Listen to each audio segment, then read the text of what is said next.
in a moment out of time, a moment of pure ecstasy at the very end of the poem, theologically termed a beatitude. Dante, the mystic poet, is graced with a cosmic vision. The entire poem may be understood as a faint reflection of what he experienced in that moment, what he was able to bring back and set out for us in linear form. O light, Dante prays, O light exalted beyond mortal thought, grant that in memory I see again but one small part of how you then appeared, and grant my tongue sufficient power that it may leave behind a single spark of glory for the people yet to come.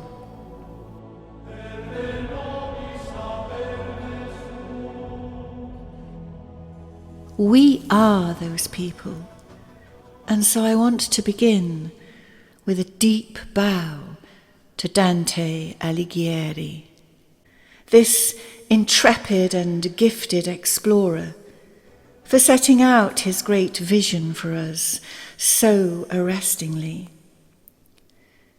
It is the archetypal task of the true hero to return home after one's adventure with treasure to be shared by everyone. Il nostro sommo poeta, our supreme poet. This is how he is known in Italy, where even after all these hundreds of years, he is still beloved of the people. Groundbreakingly, you see, Dante wrote in the vulgar tongue, in the vernacular, the everyday language of the people, and from it he created poetry and story that found its way direct into their hearts. Originally called simply La Commedia, meaning the story with a happy ending, as opposed to the tragedia, the poem was later christened La Divina by Dante's contemporary Giovanni Boccaccio.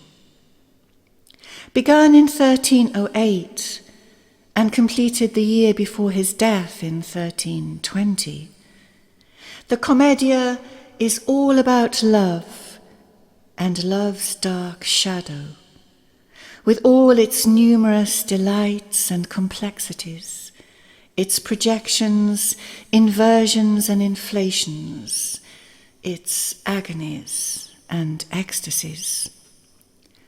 Popular and down to earth, to the very pits of hell, in fact, yet utterly sublime as well. It is a story that has sustained the passage of time and embedded itself into the psyche of the Western world. It has even woven itself into the canon of Christian belief. It is universally regarded as the greatest poem of the Middle Ages.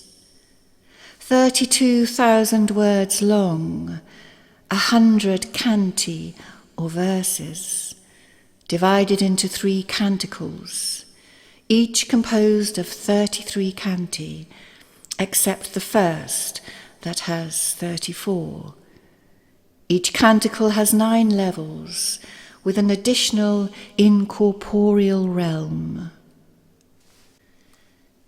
The poetry of the Commedia is most highly regarded, and within the Paradiso is held to be quite sublime. Yet sadly, the rhyming scheme, the terza rima, introduced by Dante, is essentially untranslatable, and its rhythms, rhymes, and skillful plays with the language are lost. It's always good, therefore, to hear at least some phrases as they were intended, for even if one doesn't understand them, one can hear some of this lost beauty. Written in the first person, the poem tells the story of Dante's journey through the Inferno, Purgatorio and Paradiso, starting poetically the day before Good Friday through to the following Wednesday of the year 1300, reflecting the journey of Christ into the underworld, the harrowing of hell and his resurrection, but also the universal and archetypal journey of the soul into the darkest realms of the psyche in quest of freedom and spiritual illumination. It follows in the footsteps of Homer's Odyssey and Virgil's Aeneid, and in the autobiographical style of St. Augustine's Confessions.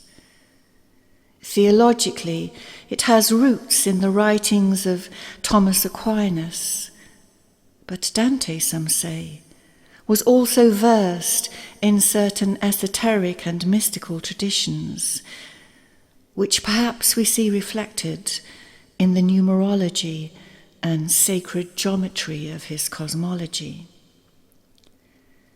One could spend a lifetime peering into this mystery, as many have done, and still glimpse but a fraction of its meaning. So how then might one begin to present even an overview in so short a time as prescribed here? This is the challenge for anyone proposing to speak of Dante's creation. In Canto 22 and 27 of Paradiso, as Dante approaches the wonder of his final beatitude at the end of his long journey, the Lady Beatrice bids him pause, turn, and look back over the terrain thus travelled. And straight away he sees how small and inconsequential the earth is within the great order of things, not at all the centre around which all else was believed then to revolve, but rather a tiny, fragile globe within the greater orbit of a divine cosmology. You are very close now to your destination, she says to him. You will see the final blessedness, so work now to keep your vision clear. Look back now at the distance we have travelled. We have crossed the universe. Look back now, and soon you will know much joy. And Dante looked back, and he saw all the spheres that he and Beatrice had visited, and he saw the earth, which looked so small and paltry that he smiled. And then he turned and looked into the eyes of Beatrice, and the deeper into heaven they went, the more beautiful did his lady become. And the angels sang Gloria in excelsis Deo as they moved and merged into the light. This realization, this radical shift of perspective, facilitated by his beloved, creates an epiphany for Dante, and may do so for us too. And just like that, we can be lifted out of the linear track we seem to be travelling, from beginning to end, so to speak, into the realization, or rather the remembrance of the fact that the journey is all the other way around, not just for Dante, but for all us souls residing here temporarily upon the earth. The end is where we come from and where we will return. The story in between is our own personal divine comedy.